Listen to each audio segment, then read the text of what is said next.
Bisikan senja di ujung pelabuhan. Di sebuah kota pelabuhan kecil yang selalu diselimuti aroma garam dan karat, hiduplah seorang pelukis tua bernama Kakek Hadi. Studionya hanyalah sebuah gubuk kayu reot di ujung dermaga, tempat ia bisa menyaksikan matahari terbenam melukis langit dengan kuas api setiap sore. Kakek Hadi tidak pernah menjual lukisannya. Ia melukis bukan untuk uang, melainkan untuk mempertahankan ingatan. Setiap kanvasnya adalah potret dari satu momen, ombak yang menyentuh perahu nelayan milik istrinya yang telah tiada, tawarannya anak perempuannya sebelum ia pergi merantau, atau bahkan hanya seekor kucing yang pernah menemaninya selama musim hujan. Ia menamai koleksinya Jeda Waktu. Malam itu, angin bertiup lebih kencang dari biasanya.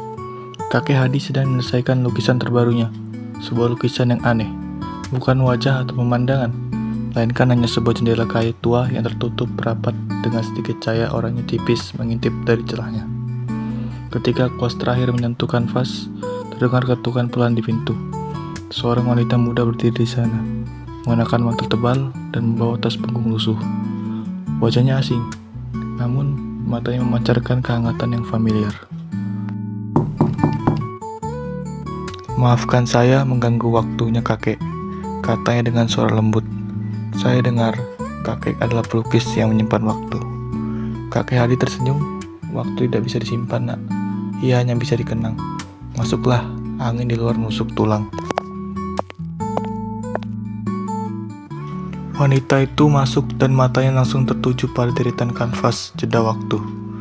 Ia berjalan perlahan, menyentuh setiap lukisan seolah-olah sedang menyentuh permukaan air.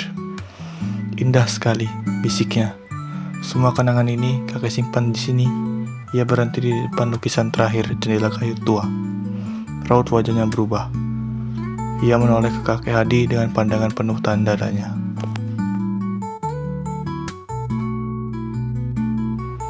"Lukisan ini, saya belum pernah melihat pemandangan ini di pelabuhan," ujar wanita itu. "Apa yang kakek kenang dari jendela ini?" A few moments later. Kakek Hadi memejamkan mata sejenak, menghirup aroma cat minyak. "Itu bukan jendela pelabuhan, nak. Itu adalah jendela kamarku 30 tahun yang lalu."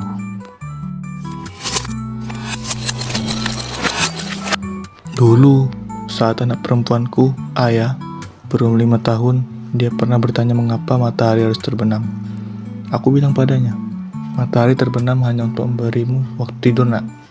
Tapi jangan khawatir, aku akan menyimpan cahayanya untukmu." Malam itu, aku melukis jendela ini. Cahaya oranye itu adalah cahaya lilin kecil yang kubiarkan menyala di samping tempat tidurnya, agar ia tidak merasa ditinggal gelap.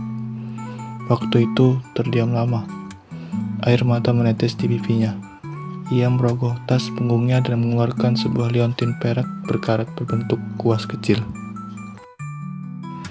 30 tahun lalu, kakek Ayah tidak pernah merantau jauh. Ia hanya pindah ke kota besar, dan setiap kali ia kesepian, ia akan melihat ke jendela kamar kosnya, membayangkan cahaya lilin kakek masih menyala di balik sana.